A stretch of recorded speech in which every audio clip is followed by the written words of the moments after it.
I want to talk about numbers, and specifically numbers when it comes to attendance, because really, isn't the actual numbers and not just the visuals of numbers or the perception of numbers, isn't that what matters most?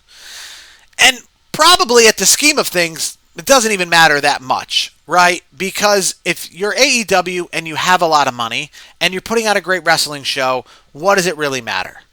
But this past week, TNA, Bound for Glory from Detroit, ran from Wayne State University and was in front of 3,000 people, a sellout crowd in a 3,000-seat arena. Looked great on television, looked like a sellout, and it got a lot of people promoting and saying that, hey, this is proof that TNA has moved into the second most important wrestling company in North America.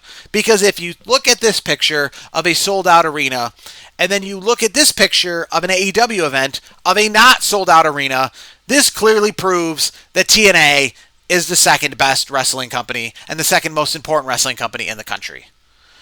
And I think that's ridiculous because, yes, it was a sellout. For sure it was a sellout in front of 3,000 people in a 3,000-seat arena, right?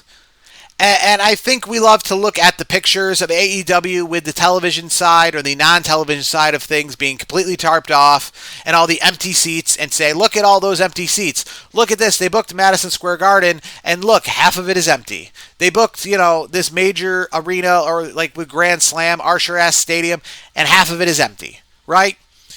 And I think that's really, one, as a fan, just something you shouldn't even care about.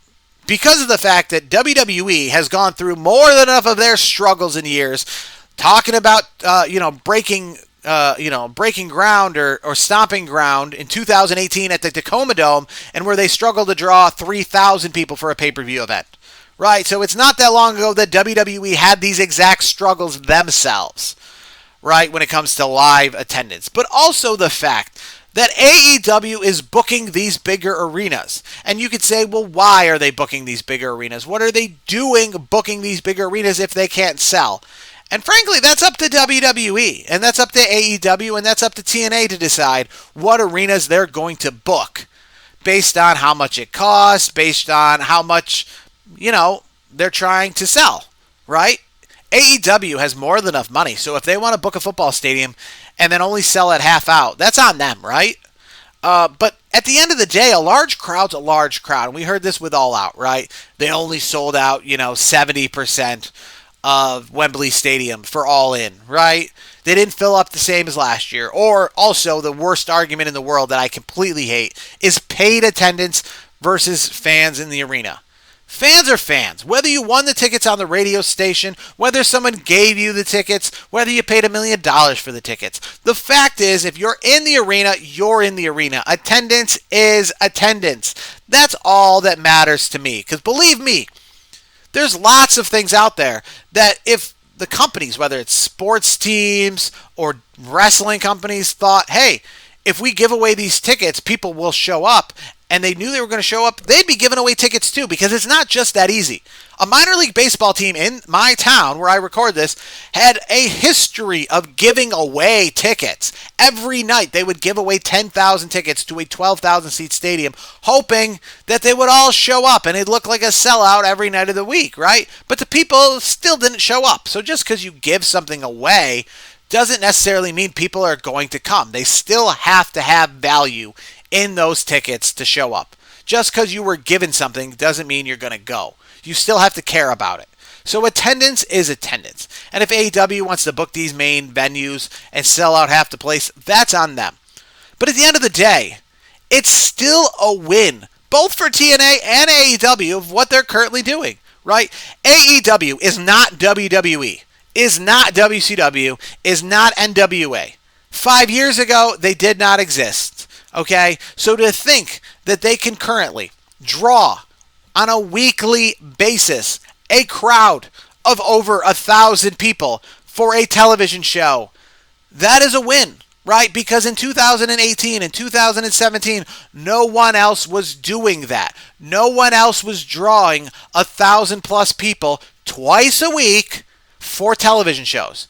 And why that's way more important than just, indie companies drawing well is because when indie companies draw, they put on an event a month, an event that is solely nothing but wrestling, that is their biggest matches and essentially like a pay-per-view event, right? AEW isn't doing that, right? These 2,000 people that show up for Dynamite, these 2,000 people that show up for Collision are showing up for an event that is part of a long history and lineage of these weekly events. It isn't a pay-per-view. It isn't the most important event that AEW is putting on even this week. It is just like watching, like a baseball game, right? It's like going to a Thursday afternoon game 3 of a 4-game set in the middle of May, right? It's just a part of the calendar. So the fact that these companies can put on these events and have crowds, it's just a part of the calendar, just a part of the storyline show that is leading to the events that we really care about, right? That we can put on 2,000 fans in front of, a television audience of 2,000 to lead us to Full Gear, because Full Gear is where we're trying to get to. You're just a part of the road, right? You're just on the road to Full Gear, and you're one of the stops. So there is no looking down on that they're getting 2,000 people or more as just a part of a stop on the road to a bigger thing. And as for TNA, this is not a discredit of TNA and saying that they don't deserve to be the second spot, that they're not there, that they're not that good. Because frankly, I think they're great. I think they're doing the best that they can. And I'm loving that they're working with what they've got. They're putting on the best show that they could put on.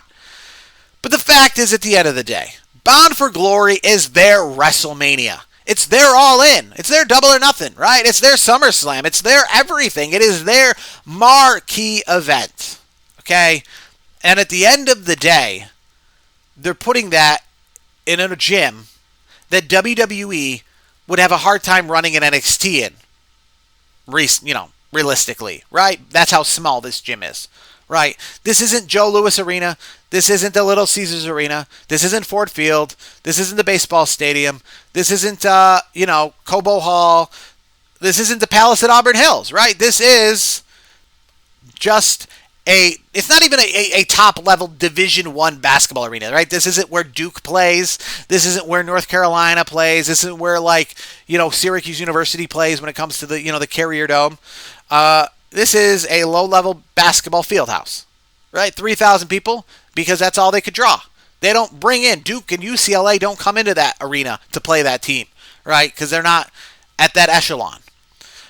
So to compare them selling that out for their major event of the year, for the biggest event that they will put on all year, to say that they got 30,000 or 3,000 or 3,500 for that event, and that essentially puts them above AEW, I think is a little silly, right?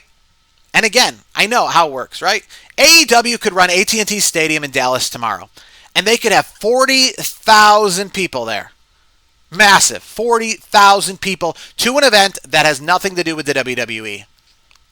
And yet, people would talk about how there's 60,000 empty seats and not that there's 40,000 in attendance. I think that's sad. I think that's silly. And you're not going to win the argument with me if you're posting these pictures out there showing a sold-out Wayne State University Fieldhouse and saying, look at this. TNA is now number 2.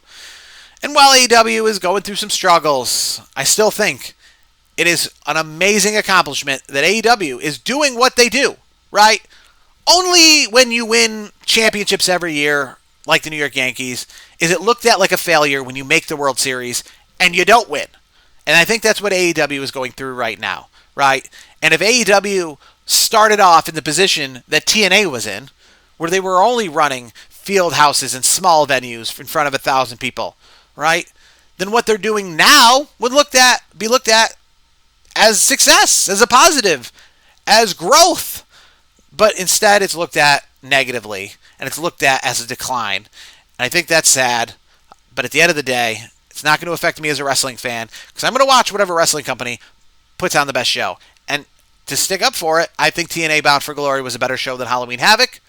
When in front of more people was Halloween Havoc than Bound for Glory. But neither here nor there.